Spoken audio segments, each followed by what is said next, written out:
Welcome to Orphaned Entertainment, the podcast dedicated to public domain and abandoned media. I'm your host, Christopher, and with me is a woman that the Greeks may have had many names for, but I call her my friend and co-host. It's Lydia. Whoo, you had me nervous for a second there. I was like, oh, who told? No. Hi, Lydia. Welcome back. Thank you very much for joining me once again. Yay, thank you. Before we go any further, thanks to everybody else for tuning in. Both Lydia and I really do appreciate it. Orphaned Entertainment is available wherever you get your podcasts, and if you have the option to do so, please consider leaving a rating or review. It really does help more people discover the show. Another great way to spread the word is just by sharing the episode you're listening to on whatever social media platform you might use. We have a YouTube channel where you can watch many of the movies we've discussed on the podcast. Just go to YouTube and search for Orphaned Entertainment and you'll find it. If you'd like to reach out to us, we'd love to hear from you. You can send comments, suggestions, or even a recorded message to orphanedentertainment@gmail.com. You'll find links to all our social media accounts and ways to support the show financially in the show notes, or you can just head over to orphanedentertainment.com for everything all in one place. Speaking of recorded messages, we actually got one, which is, I think this is one of the first times we've actually had someone send in a recorded message to the show, which is very exciting. Richard Chamberlain of the Classic Horrors Club podcast has been listening to our show, and he sent something in, so I think we will give that a listen right now. Hello there, this is Richard, the Monster Movie Kid, and one half of the Classic Horrors Club podcast. This is a much-delayed voicemail. I've got comments on some, I can't even call it recent episodes that you've done. If anybody knows me, I am perpetually behind on my podcast. But you did do 2 episodes in the last, year that I've recently listened to and I've really wanted to leave some comments on. And like I said, I've been a long-time listener, but these 2 episodes really struck a chord with me, and the first of which was The Green Murder Case, the 1929 film, and you covered this, August of last year. Oh my God. I have recently made it through many of the early Philo Vance films, and so this one definitely struck a chord with me because I had just seen the movie when I listened to the podcast. And I really loved your conversation on it. You know, the Philo Vance films, I think you commented about the detective was kind of a Watson to Philo Vance's Sherlock Holmes type character. And I think you're spot on with that in a lot of cases. There's definitely some strong similarities, but there's definitely some differences as well. But I also got that as well. The Watson and also the Inspector Lestrade, police detective or police sergeant character that pops up in the films. I think, I love William Powell, and obviously the Thin Man series is a classic series. Brilliant series. There's definitely a little bit of William Powell's Nick Charles present in the Philo Vance performance, but not enough. I think Philo Vance could have been improved if William Powell would have been able to inject a little bit more humanity into the character. We just don't know much about this character. And he's, like Sherlock Holmes can be this grandiose, larger-than-life character. Philo Vance is not quite that. And certainly Nick Charles is an incredibly funny detective. And I think this is one reason why William Powell kind of grew tired of the role. He wasn't really inspired by it. And he played the role 4 times, the Canary murder case being the first. He did it again in the Green murder case and then the Benson murder case. And he was done with the role at that point. From what I've read, he had no desire to continue on. But he did accept the Kennel murder case in 1933. And I'm glad that he did, because of all of the early Philo Vance films that I've seen, Kennel Murder Case is by far the best. When you get to that film, I think you'll have a lot of fun, and I think you'll feel the same way. If you're familiar with author and historian William K. Everson, he commented that that's a masterpiece. He also agreed that it was the best of the Philo Vance films. Of course, there's also the Basil Rathbone film that MGM did, the Bishop murder case in 1929.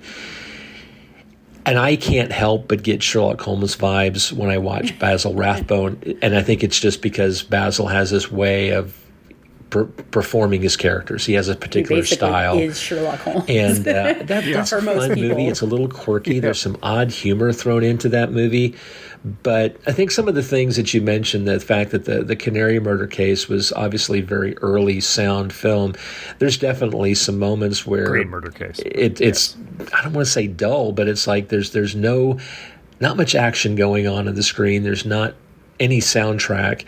And you're just kind of left in this dead moment of the film. And I think that's just a product of the filmmaking of the day.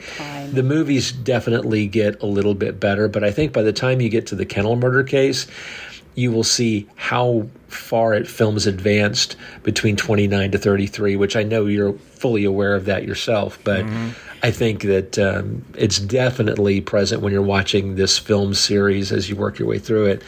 I also would really recommend that you check out the Dragon murder case, which was a 1934 film.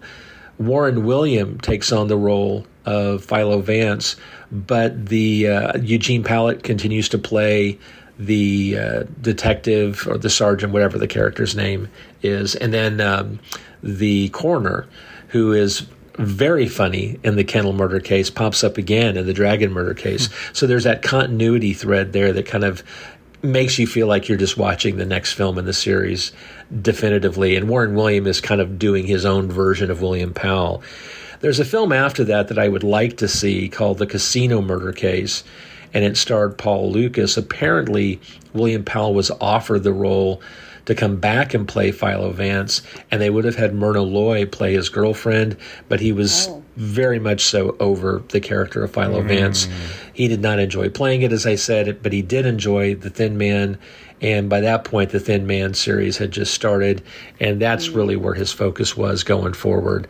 But I would like to see that film, although everything I've read said that the Philo Vance films really kind of take a dip following the Dragon murder case. There is a film, though, that I do want to see, and that's the Gracie Allen murder case. 1939 film. Warren William does come back and play Philo Vance in that. Gracie Allen, of course, stars in it as herself. It's a much more of a comedy, but it's a comedy mystery, and I'd like to check it out. George Burns, nowhere to be seen in this one, so that would be an interesting flick to check out. Shifting gears a little bit, and something that you did a little bit more recently was The Coconuts. You did that back in February. I love the Marx Brothers. I have been a huge Marx Brothers fan since I was probably about 10 years old. I have a vivid memory in 1979, I would have been about 12 at that point, of the Marx Brothers and their movie Animal Crackers making its debut on CBS television. It had not been released on television yet because of a rights issue. Animal Crackers had just had a renaissance through some screenings, like I think the previous 5 years. So this was like, I think it was like a Friday or Saturday night, primetime television debut. And my dad decides, let's go for a drive to a nearby lake or whatever. And I'm like, no, I want to stay home and watch the Marx Brothers. After much complaining, and my dad, I'm sure, was very irritated with me, we finally came back, and I got a chance to see the latter part of the film. But I was hooked. A huge Marx Brothers fan. Yes, The Coconuts definitely suffers from being a product of the day. It's 1929, early sound film. It's very much an adaptation of their stage play. It feels very stagey. The dance numbers are very dated. The next film being Animal Crackers, when you do get to that, I'm really looking forward to your comments because it is such a better film. And in fact, Animal Crackers is one of their best films, if not their best film, depending on who you talk to. Night at the Opera in 35 often gets mentioned as well as one of the best, if not their best. I think you'll see how Groucho, Harpo, and Chico advance in the next film and really are much more comfortable on screen. You know, Zeppo's always the odd man out. He doesn't get much to do. I think the most he gets to do is probably in Horse Feathers, but for the most part, he's the odd man out. The Coconuts, though, I didn't get a chance to see that until I think about 1989, 1990. I bought it on VHS, and my first impressions were, yeah, this is a little dated. It's funny. It's got some great humor in it, but there's definitely some much better films coming down the pike in the next few years, with Animal Crackers being, again, a classic. You did mention that you wondered if Bud Abbott and Lou Costello were inspired by the Marx Brothers films, and I've never read anything to support that. I don't think they would have been. They made their film debut at the tail end of the 1930s, circa 1940, and they had been together for a little bit as a stage act. They were inspired mostly by vaudeville. That's where they got their start, and they were inspired by other vaudeville acts, much as the same as the Marx Brothers were inspired by other stage acts, because they kind of got their start in vaudeville as well as doing stage plays. And the Marx Brothers actually made their film debut in 1921 in a movie called Humor Risk. It was a silent film. It was completed, but apparently it was horrible, and Groucho wanted all copies of it destroyed. There was a lot of thought that maybe he had a copy in his personal possession, but when he died, no film copy was found. That movie is lost forever, and probably a good thing. I don't think Marx Brothers comedy would have done very well on the silent screen. But yeah, I would still, there's a part of me that would still like to see it if it ever popped up. I don't think it will at this point. But, the Marx Brothers had been around for a while. It's entirely possible that Bud and Lou certainly would have seen a Marx Brothers film.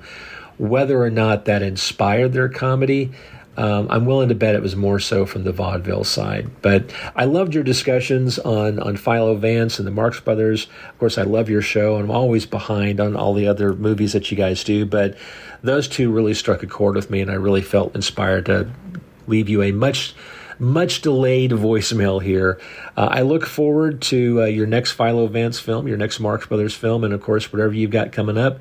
As always, loving the show, and take care. Thank you very much, Richard. That was incredible. Yeah. I'm so glad he's catching up. Yes, he's a little bit behind. I can't believe it's almost been a year since we watched The Green Murder Case. It doesn't feel like it at all. That is so... But we say that every time we talk about a film that we've covered in the past. We're like, really? It's been that long? We're in 11 years at this point, and that's... Oh, we're further than that. Yes. Well, he said he saw something first in 1979, and would have been hard for me to watch something at certain points in that year. I thought, oh, wow. But gosh, what a lot of fun. It's always amazes me, and it's amazed me since I met Christopher through our good buddy. So I'm going to mention through our good buddy Dave. Ever since I met you guys, and it was a whole group of you all, just sitting around talking about film, I've always felt like the idiot child, because you guys have so much more knowledge of film and directors than I do. And I studied it in school, but it's always been really fun to hear the connections that other people make, because all of our experiences is different. All of our experiences are unique in what we viewed and what we remember.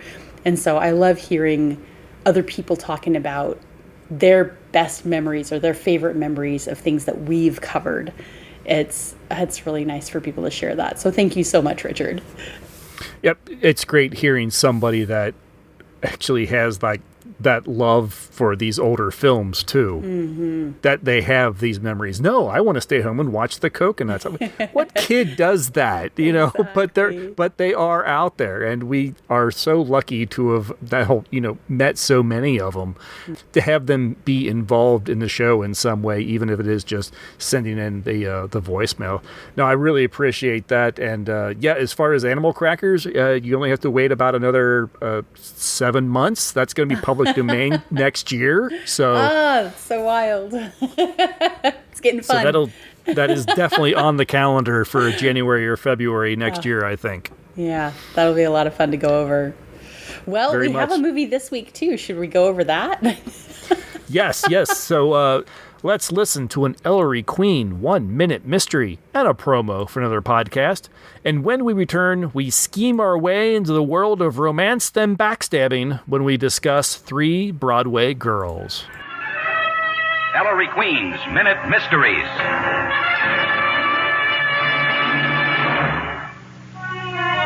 This is Ellery Queen with a case I call The Big Mistake. A farmhand was the prime suspect in the murder of a wealthy farmer named Mayberry. The fact that his overalls were a mixture of dry mud and wet blood made him look very guilty. But I didn't do it, he claimed. It was raining hard and I was bringing in the tools when I saw him in the barn, bleeding to death. I ran inside, but he died in my arms. I told him, it's a good story, but you're a murderer just the same. In a moment, I'll explain why.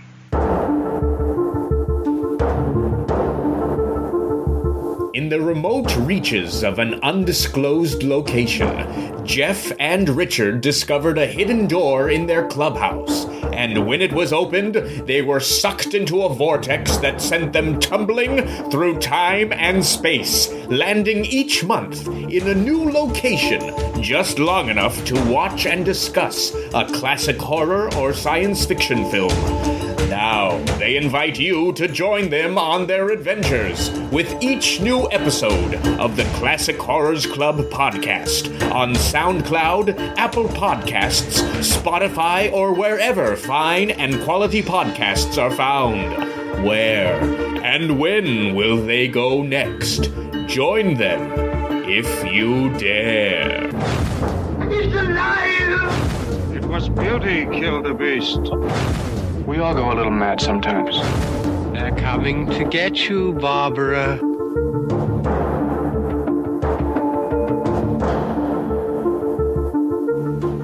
In the case of The Big Mistake, the farmhand said he ran in out of the rain and found his employer dying. Yet the mud on his overalls was dry and the blood wet. If he were telling the truth, the mud would have been wet too. Listen again to Ellery Queen's Minute Mysteries. The Greeks Had a Word for Them, a.k.a. 3 Broadway Girls from 1932, was directed by Lowell Sherman and was produced by Samuel Goldwyn and released by United Artists. It stars Ina Claire, Joan Blondell, Madge Evans, and David Manners. It is based on the play The Greeks Had a Word for It by Zoe Atkins. The word referred to in the title is hetara, which was a type of highly educated female companion in ancient Greece, who served as an artist, entertainer, and conversationalist.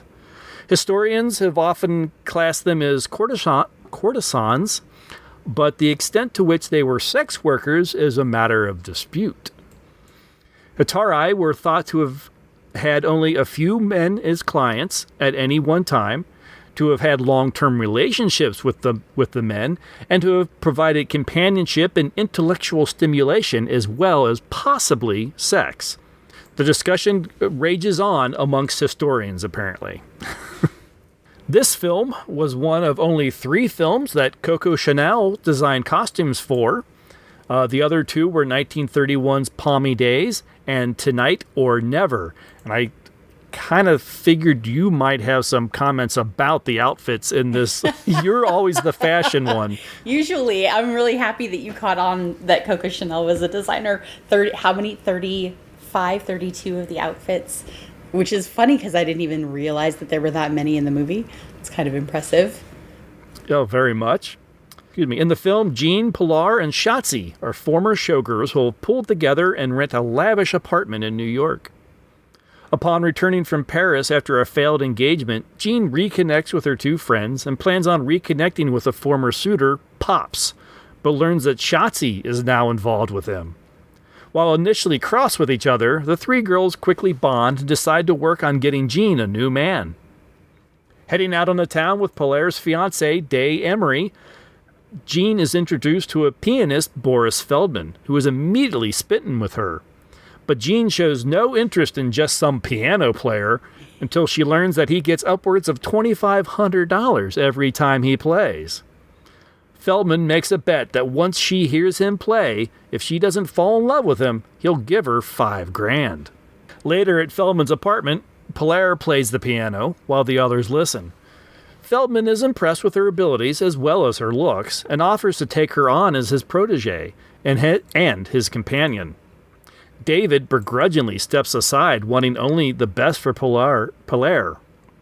Jean, angry at Polaire for seemingly ruining her chance with Feldman, hides away in the apartment until everyone leaves and manages to seduce Feldman into taking her on instead. Unbeknownst to each other, crestfallen Polaire and David take individual taxi rides around the park. Polaire's taxi is involved in an accident and she's hospitalized, leaving David thinking that she's gone off with Feldman. More scheming follows. Friendships are tested, affections are redirected, and egos and reputations are bruised before the trio begins to learn that sometimes ambition exacts too heavy a price. We may have talked a little bit about Joan Blondell last year when we watched her along with Helen Twelvetrees in 1931's Millie, but a little refresher might be in order. Joan worked the vaudeville stage from a very young age. Her family comprised a troupe called the Bouncing Blondells. Competing and winning the 1926 Miss Dallas beauty pageant, she went on to be a finalist in an early version of the Miss Universe pageant, and she placed fourth in 1926's Miss America pageant. Around 1927, she went to New York, where she worked as a fashion model, a circus hand, a clerk in a store, and eventually joined a stock acting company to become an actress and perform on Broadway. In 1930, she starred with James Cagney and Penny Arcade on Broadway. Al Jolson saw it and bought the rights to the play, and then sold the rights to Warner Brothers, with the proviso that Blondell and Cagney be cast in the film version. She signed a contract with the studio and stayed with them until 1939. In that time, she made nearly 50 films. Her rendition of Remember My Forgotten Man in 1933's Gold Diggers became an anthem from the frustrations of unemployed people during the Great Depression and cemented her in the minds of hearts and audiences and critics. She returned to Broadway in the early 40s, but did the occasional film, though she often found herself relegated to supporting roles. She left the screen altogether in 1948 to focus on her stage work. She did return to film in the early 50s, and in 1951, her role in Blue Veil earned her a nomination for an Academy Award for Best Supporting Actress. She continued to work in film and television up until her death in 1979. Now, Madge Evans appears for the first time on our show. She was another child performer and model. When she was only 2 years old, she appeared in print ads as the Fairy Soap Girl, but began acting at the age of 4 when she appeared in a series of plays for children. At the age of 8, she appeared in a Broadway production of Peter Ibbenson with John Barrymore. In film, she first appeared in 1914's The Sign of the Cross and went on to appear in a dozen more films before she was even 16 years old. She eventually signed with MGM in 1927 at the age of 18, where she worked throughout the 30s. Evans married playwright Sidney Kingsley in 1939 and left film before moving to New Jersey, where she and her husband owned a 250-acre farm. She did continue to work in New York television and radio in the late 40s and early 50s. Another first for us is Ina Claire. And I think I'm saying that name right. It's just I-N-A, so I think it's just Ina. I think so too. She started her career on stage and in vaudeville beginning in 1909 and made her film debut in 1950 when she appeared in Cecil B. DeMille's The Wild Goose Chase. While the majority of her career was spent on the stage, she made several memorable appearances in films, including 1939's Ninotchka as the Grand Duchess Swan, starring alongside Greta Garbo.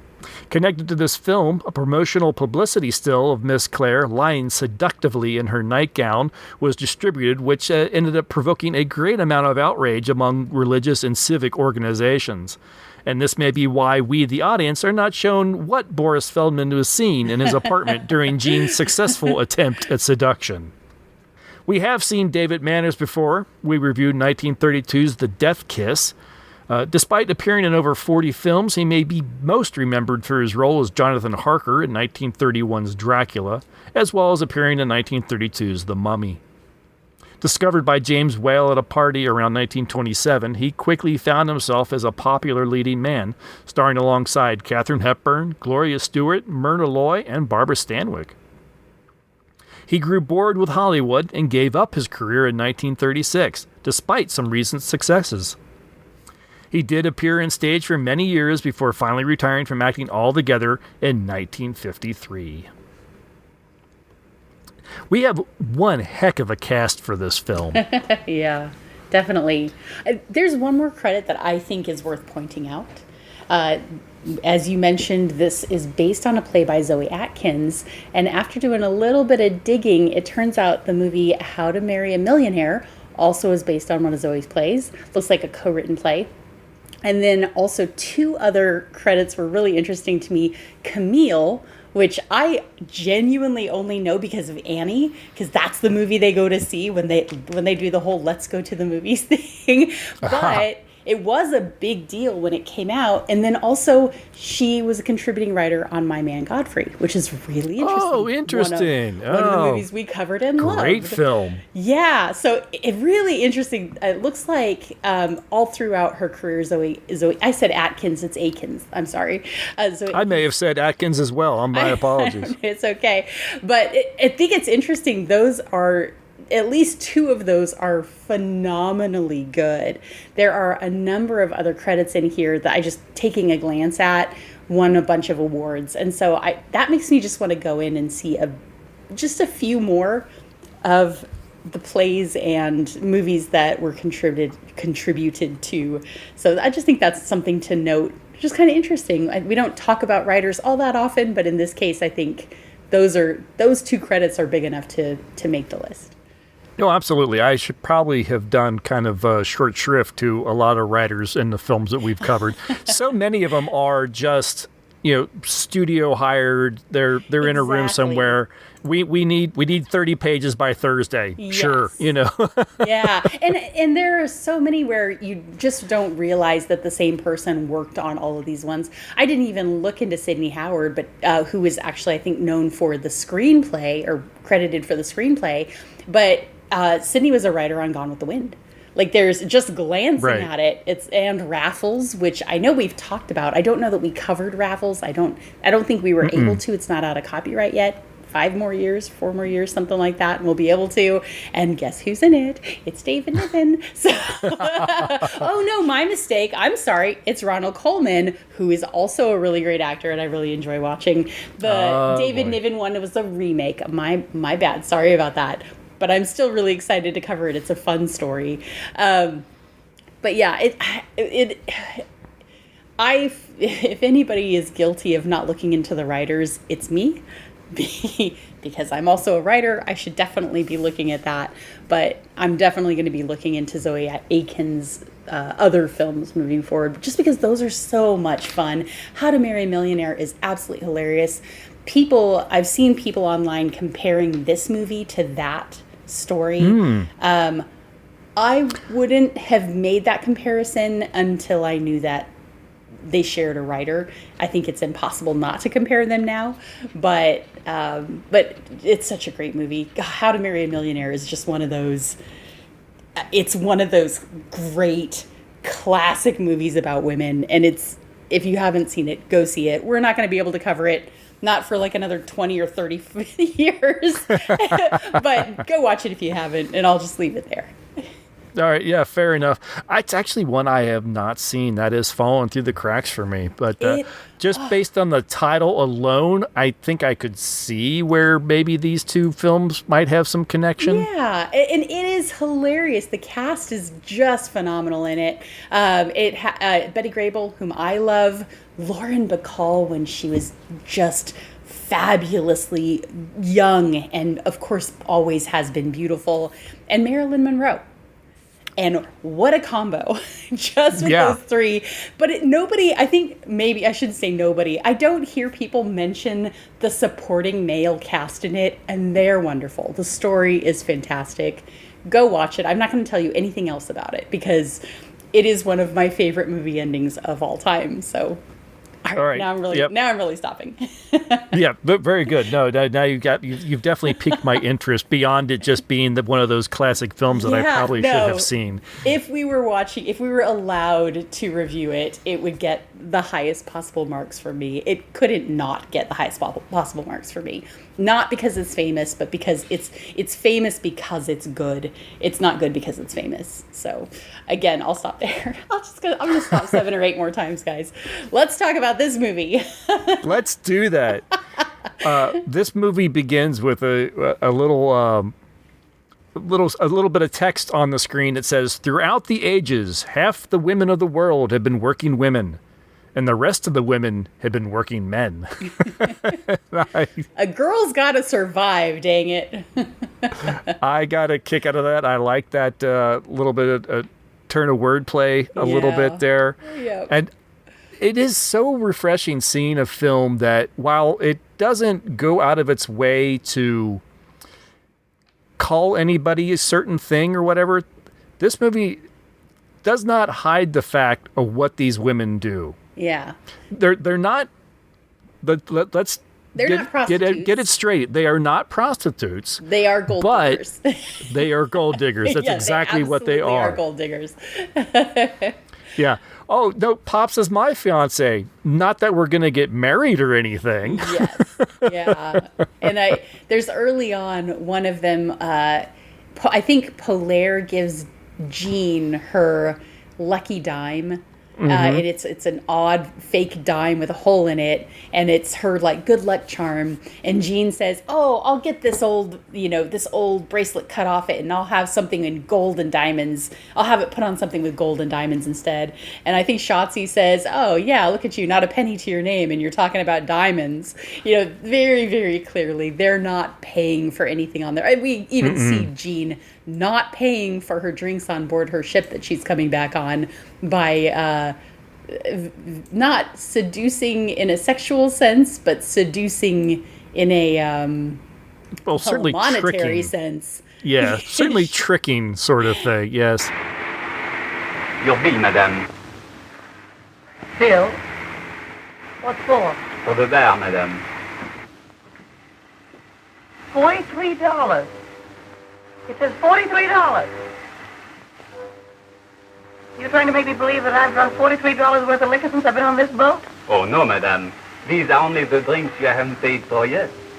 You mean the drinks nobody else paid for? Well, yes, madame. Yes, but I haven't paid for any drinks myself. That was my point, madame. Well, don't let it throw you. This can be arranged. Pardon me, but Haven't I met you someplace before? Oh, that's possible. I've been on this boat for 5 days. No, I don't mean that. No, I've seen you somewhere before. Was it the races? Races, perhaps, I know but, it was somewhere. St. Cloud. That's where it was. I couldn't forget meeting a good-looking man like you.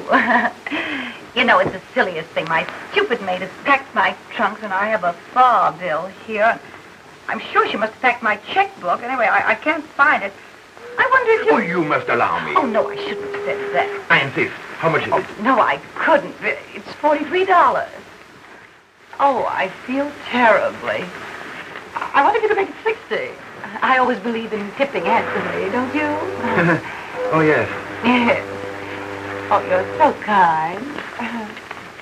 Quite the bar tab, too. Wasn't it over $100? It was something like $47, and when I watched the movie the first time, I did the conversion in today's dollars. That's like $1,000. She had like $1,000 bar tab of the drinks she had not, that other people had not paid for yet. That's not all she drank on the ship. That's just the stuff other people hadn't paid for.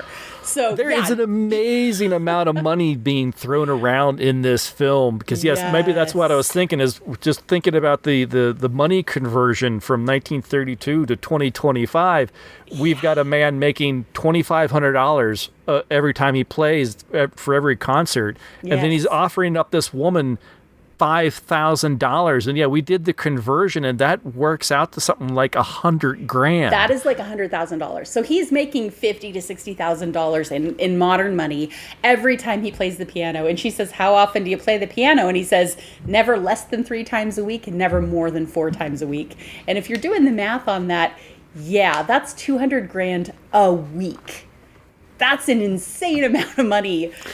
He's making so much money, he doesn't even know what to do with it, which is why it's easy for him to bet her a mink coat against a handkerchief. He has that kind of money to throw around. Right. Or $5,000 for, you'll either fall in love with me or I'll give you $5,000. And even when it all doesn't seem to go the way that he thought it was going to go, you can keep the money. Yeah. Whatever. And I think that it's worth pointing out that you could buy a house in 1932 for like $1,000.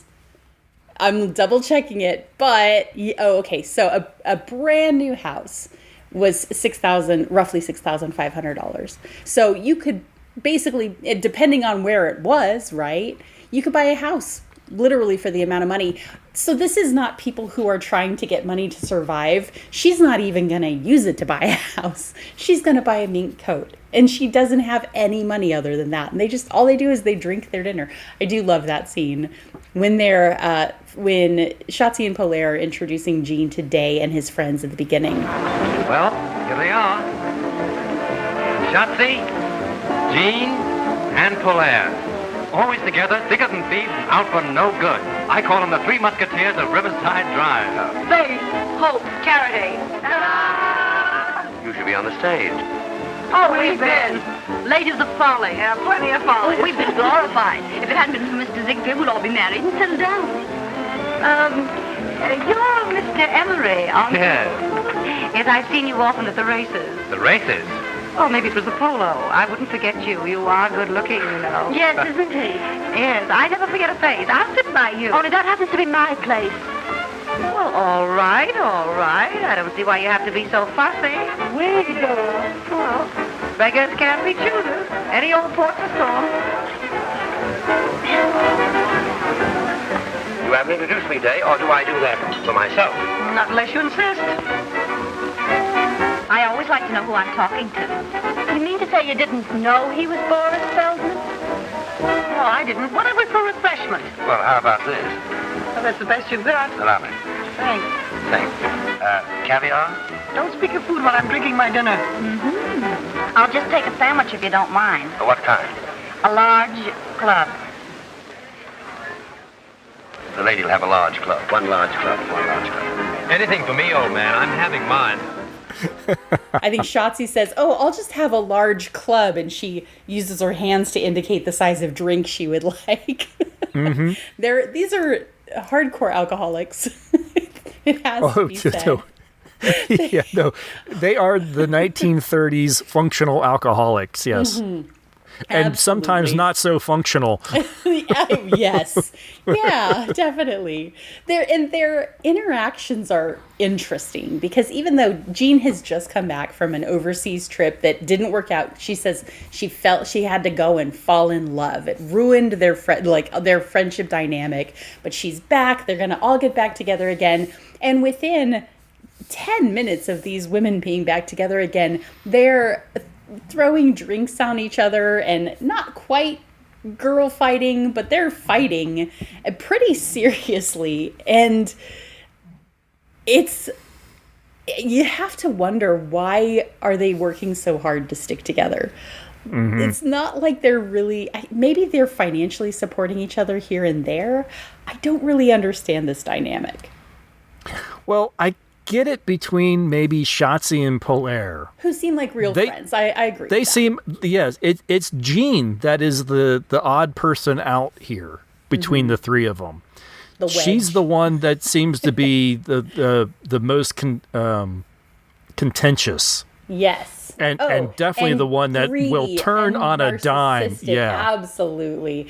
She is in it 100% for herself, and she'll say that she's your friend until she wants something you have. Yeah.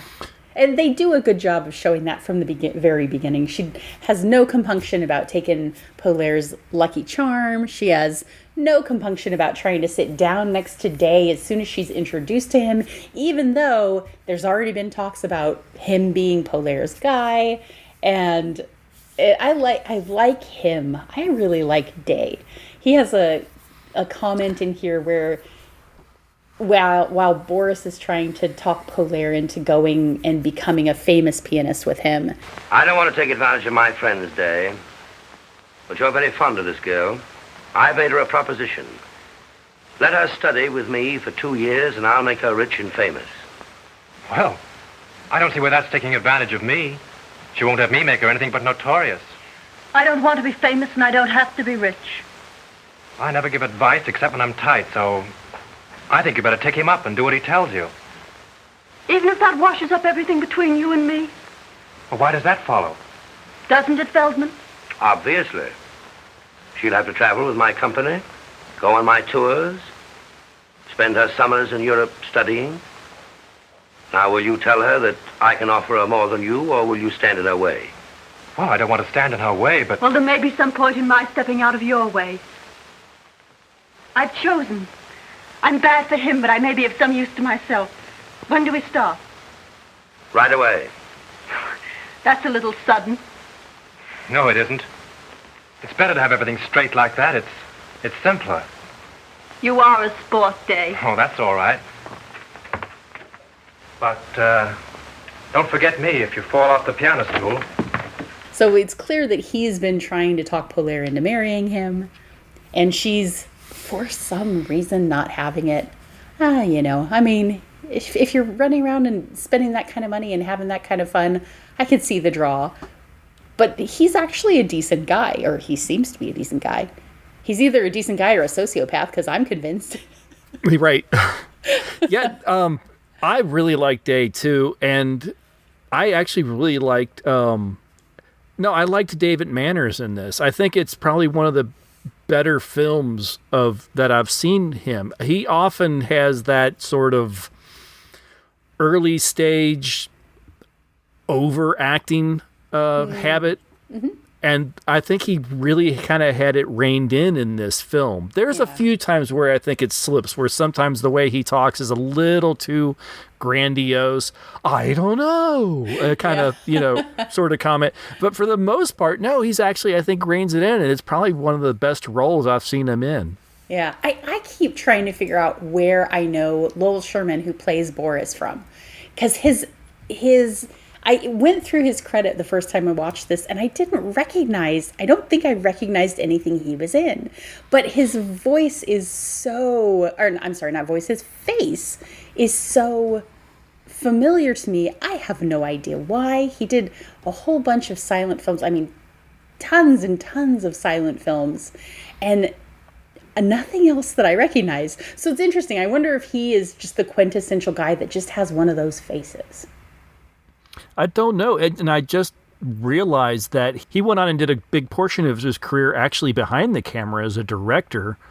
When at the time of his death, he was directing Becky Sharp, which we reviewed not that long ago. One of the first film to be shot in the 3-strip Technicolor. Yeah, he was working on the project. He was about a month into the production before he passed away. Wow.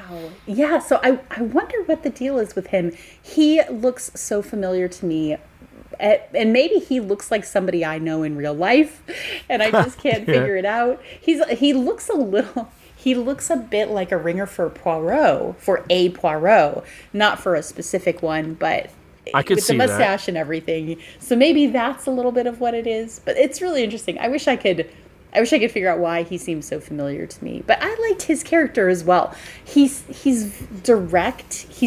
I don't feel like he's clearly not like entirely on the up and up. He pretty much tells Jean right at the beginning that his ideal woman is a woman that'll just get with him and then get over it. He doesn't use that terminology, but that's what he's looking for.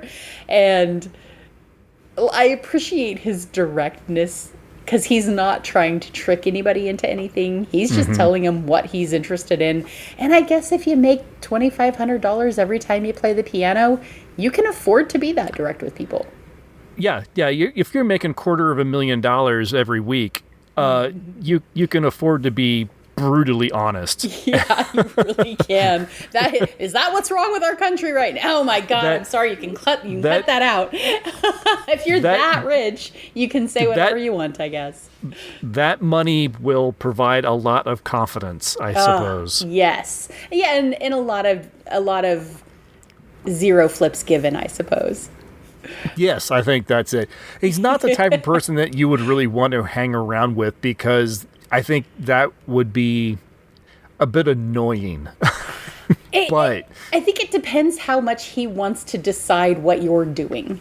And we actually see that happen between him and Jean a little bit later. The beans are already spilled. We already know that she manages to reel him in, or he manages to reel her in, or they manage to reel each other in. And the big explosion that they have is, I find this so ironic, that he is offended by the thing that she's doing, that she was doing the first time he played the piano for her. She is just falling asleep, or feigning falling asleep.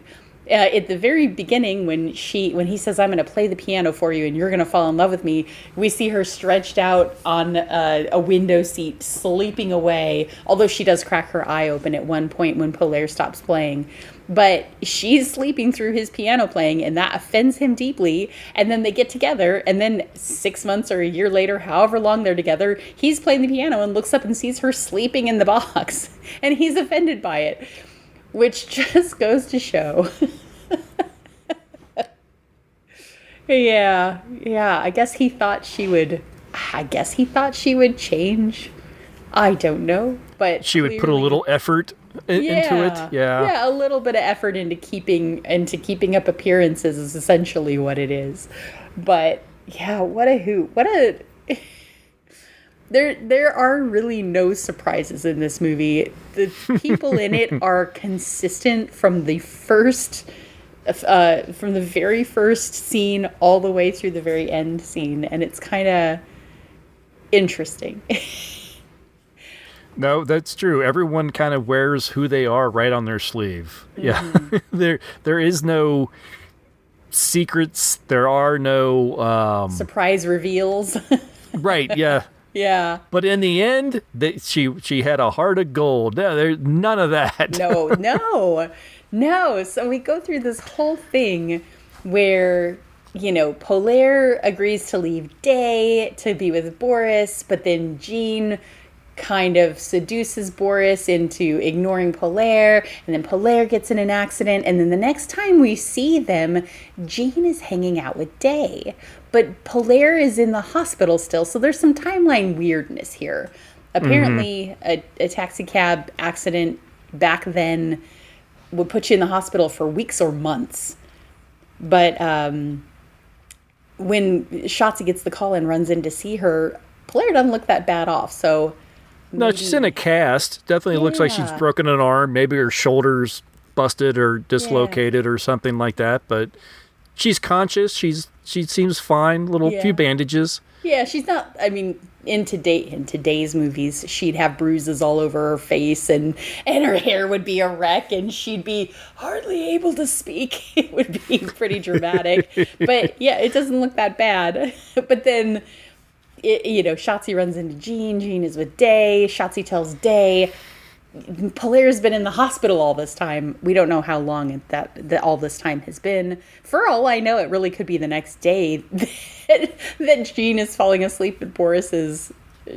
It's not a recital. It's whatever. It looked like some sort of concert. I mean, she was dressed to the nines. She's in a box seat. That was the word I needed, was concert. So whatever the span of time is that this is supposed to be, it seems like everything's kind of getting back on track.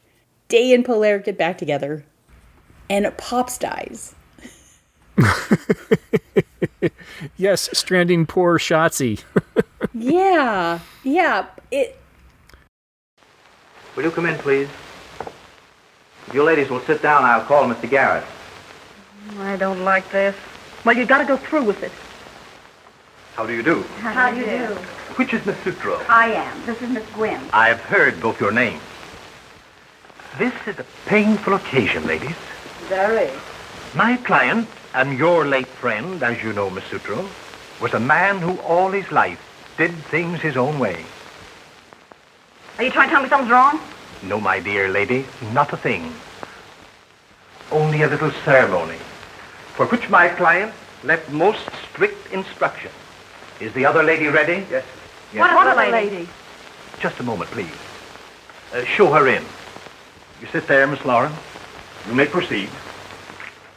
Being in sound health and body, I wish to make a few remarks in my own voice to supplement what I have already put in writing. Oh, poor Pops. He has a cold. He had a cold.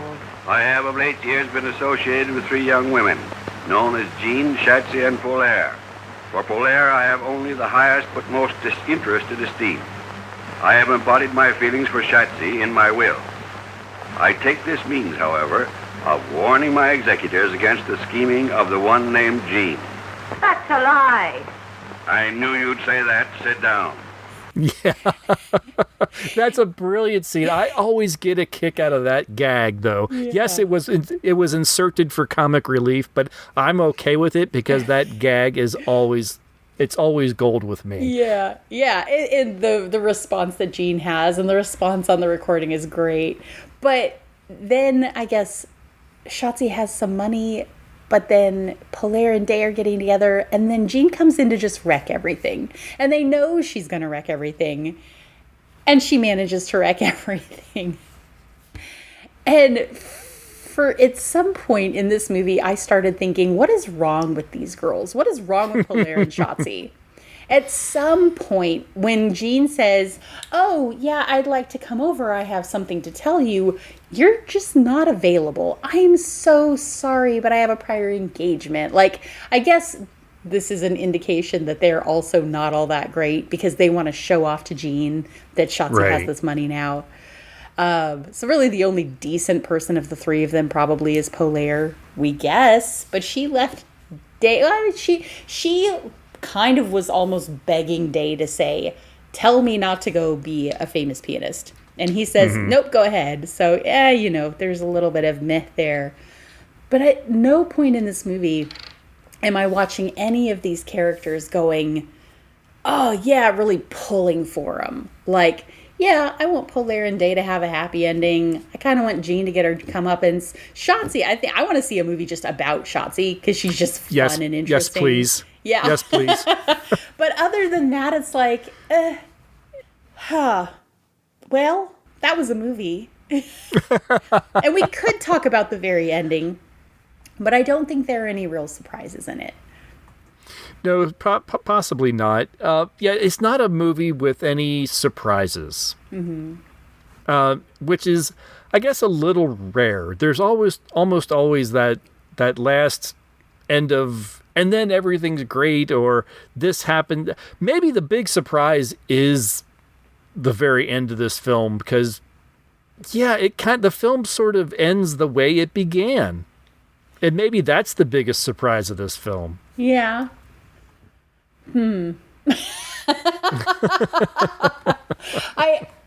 I feel like, I mean, I'm even struggling here.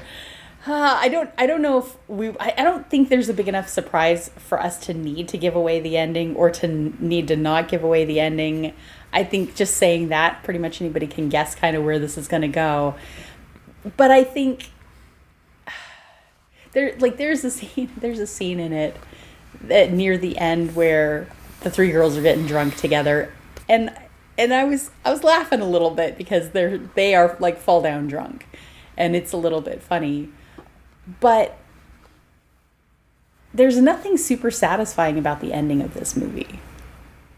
No, I'd have to agree with you there. I think it's almost a little disappointing that it ends, as I said, the way it kind of begins. Yeah. Because you're always looking for character development in any story. Yes. This film, in the end, really doesn't have any.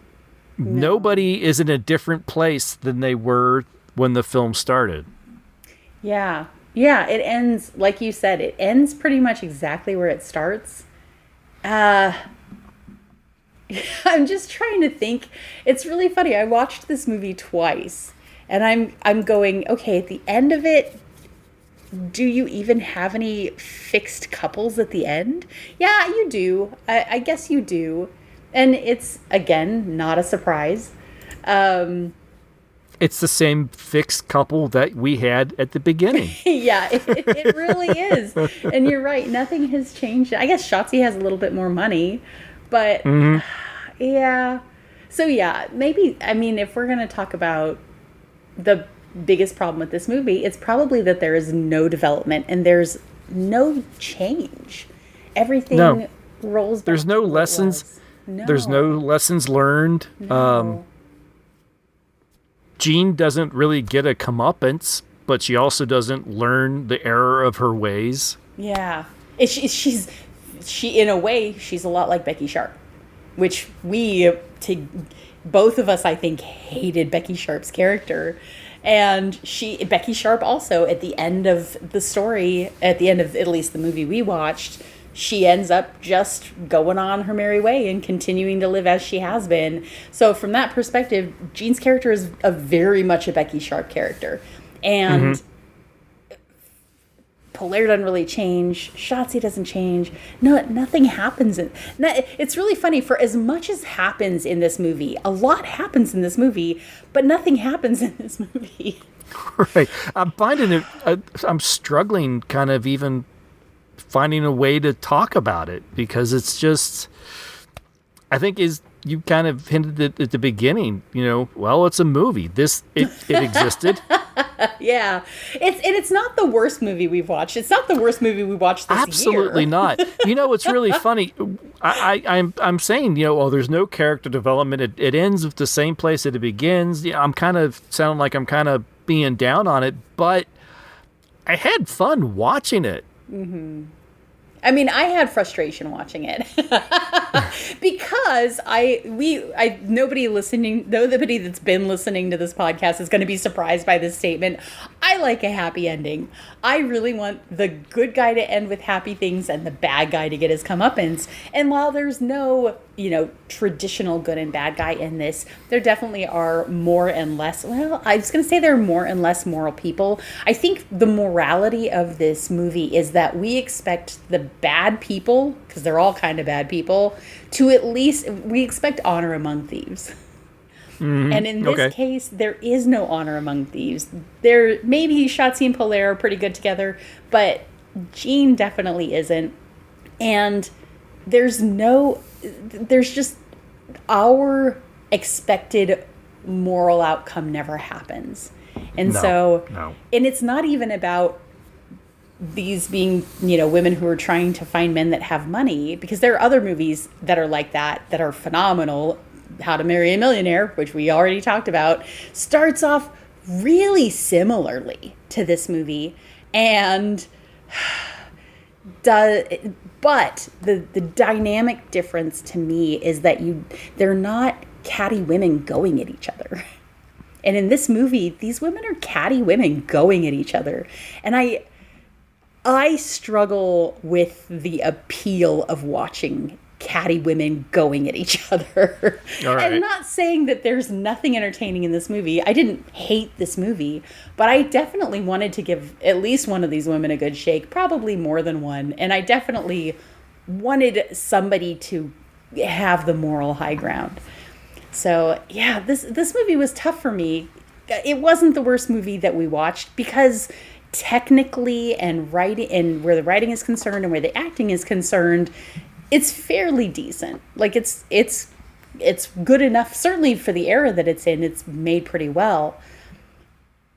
And the problem isn't the quality of the movie. The problem is the satisfaction after you finish watching the movie.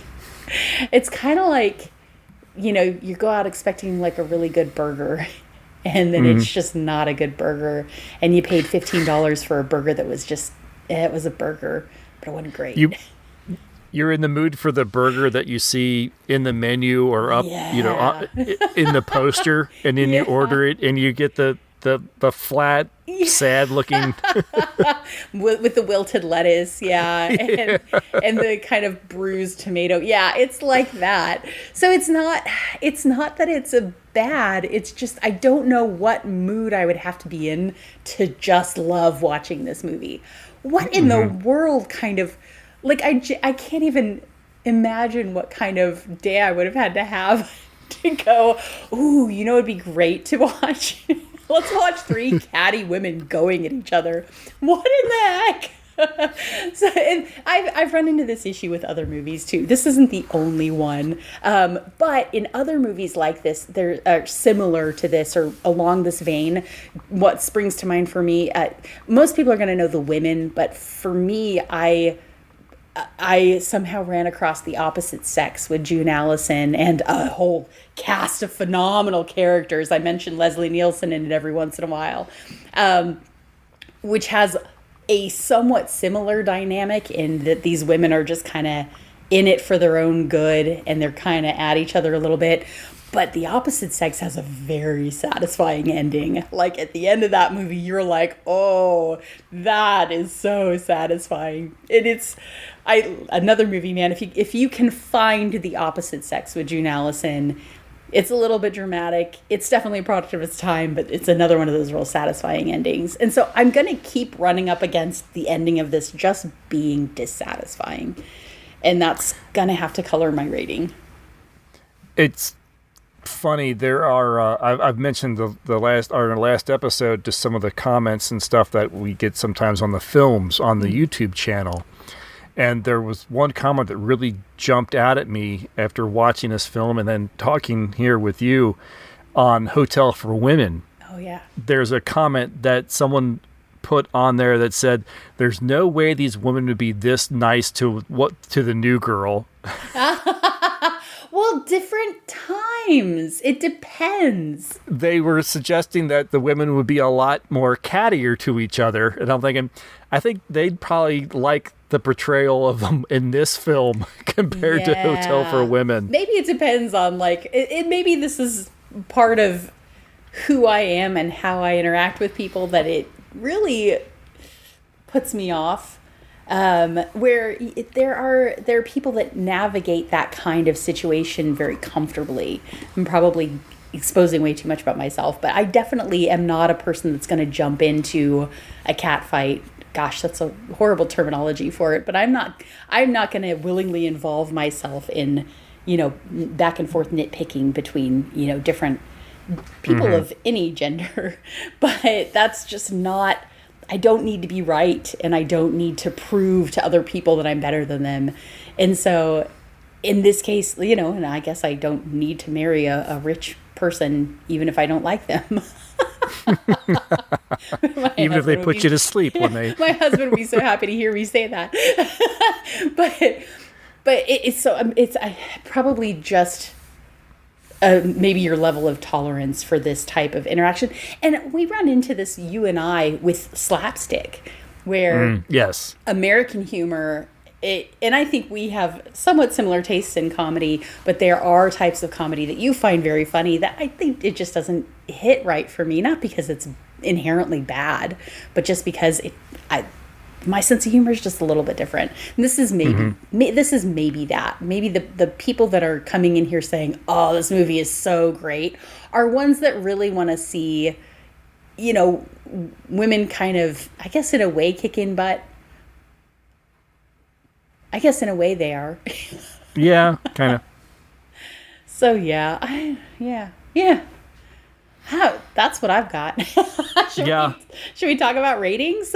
Yeah, I think we should. And I find to myself, I guess I'm going to sit on the fence for this one. As you said, it's definitely not the worst film we've seen. There's some great acting. The film looks beautiful. The costumes that Coco Chanel came up with, all the women look gorgeous 100% of the time. Absolutely. It's just a little unsatisfying arc. It's not an arc. It's just it's a flat line. It's an unsatisfying flat line of a movie.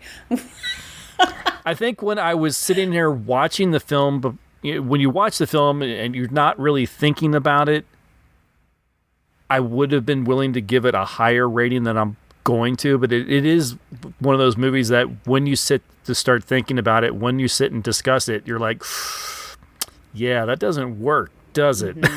Yeah. But I really enjoyed a lot of the characters. Joan Blondell is, I think I could just watch her read a phone book.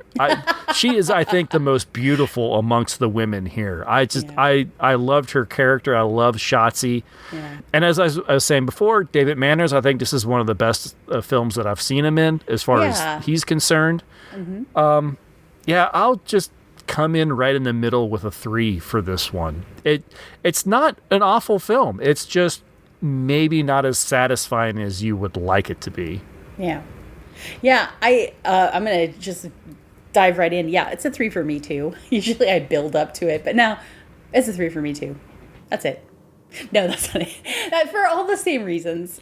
It's not a bad movie. It's just, it is what it is. And I think, I'm trying to think what would have made it better, and the only thing I can think of that would have made it better would have been a proper comeuppance for Jean.